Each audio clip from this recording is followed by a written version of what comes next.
Today we are going to discuss about randomized algorithm.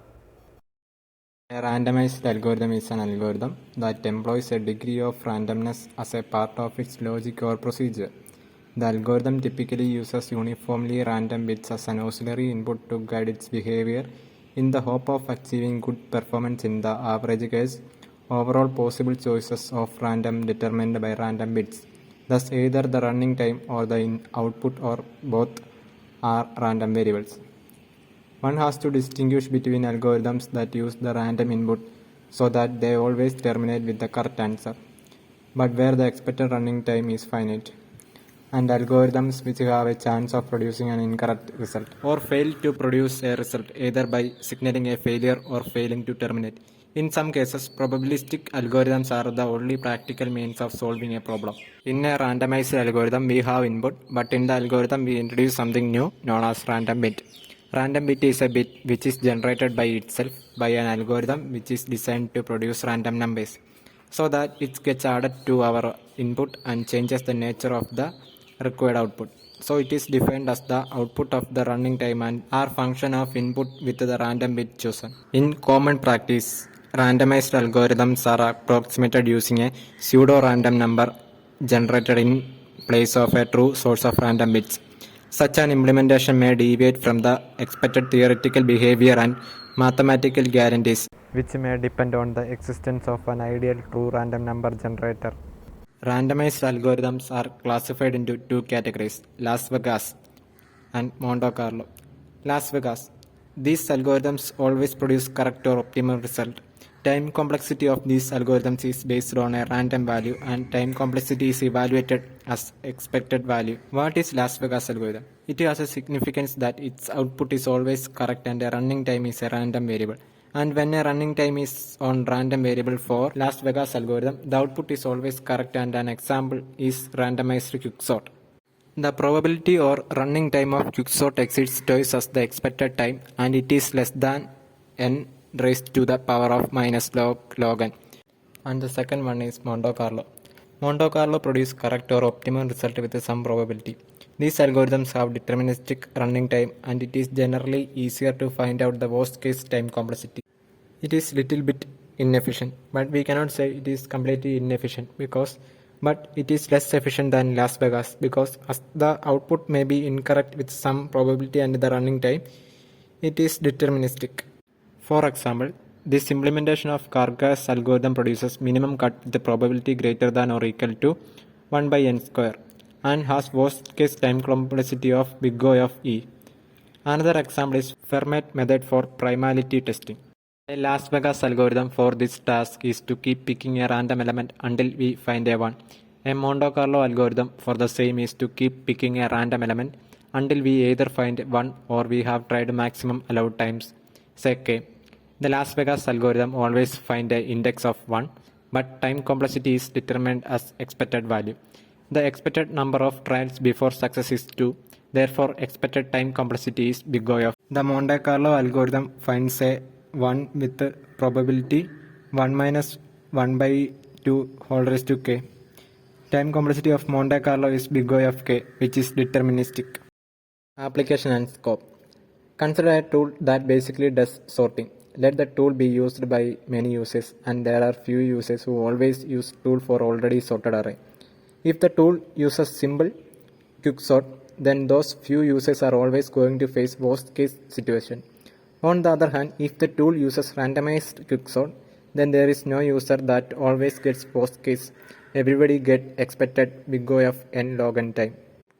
Randomized algorithms have huge application in cryptocurrency, then load balancing, then number theoretic applications, primality testing, then data structures, hashing, sorting, searching, order, statistics, and computational geometry, then algebraic identities, polynomial and matrix identity verification, interactive proof systems.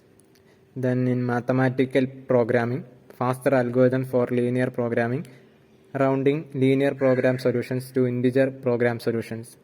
Then graph solutions, graph algorithms, minimum spanning trees, shortest path, minimum cut, counting and enumeration. matrix permanent counting combinatorial structures, then parallel and distributed computing, then probabilistic existence proof show that a combinatorial object arises with a non-zero probability among objects drawn from a sustainable probability space, where randomness helps. When the model of computation is restricted to Turing machines, it is currently an open question to whether the ability to make random choices allows some problems to be solved in polynomial time that cannot be solved in polynomial time without this ability. This is the question of whether P is equal to BPP. However, in other contexts, there are specific examples of problems where randomization yields strict improvements.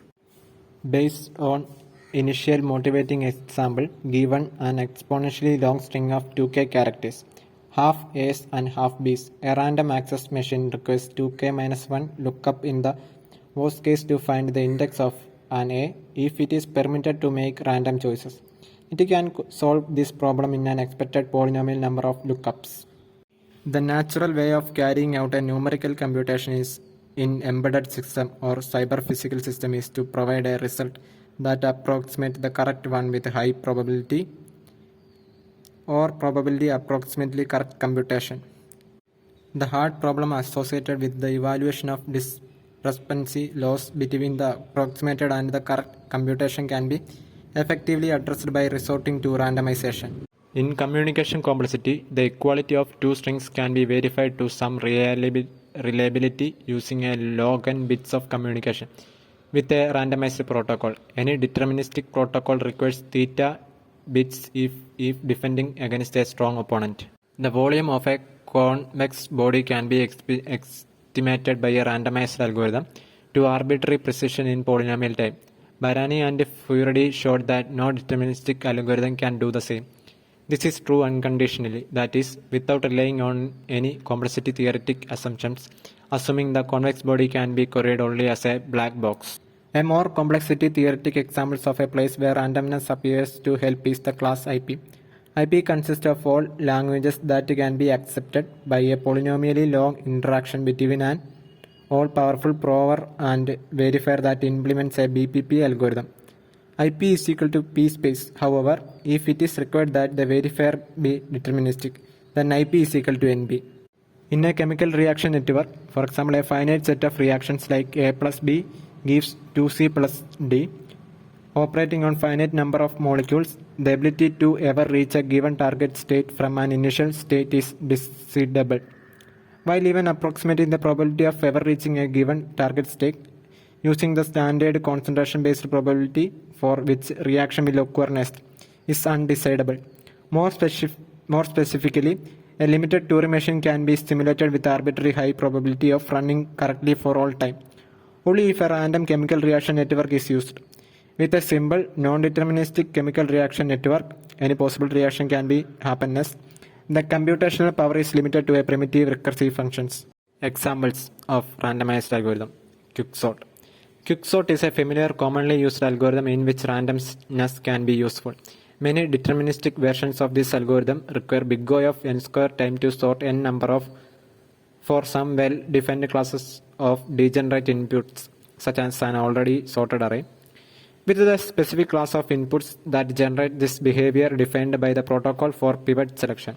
However, if the algorithm selects pivot elements uniformly at random, it has a probably high probability of finishing in big O of n log n time, regardless of the characteristics of the input. Randomized incremental construction in geometry. In computational geometry, a standard technique to build a structure like a convex hull or Delaunay triangulation is to randomly permute the input points and then insert them one by one into the existing structure. The randomization ensures that the expected number of changes to the structure caused by an insertion is small, and so the expected running time of the algorithm can be bounded from the above. This technique is known as randomized incremental construction.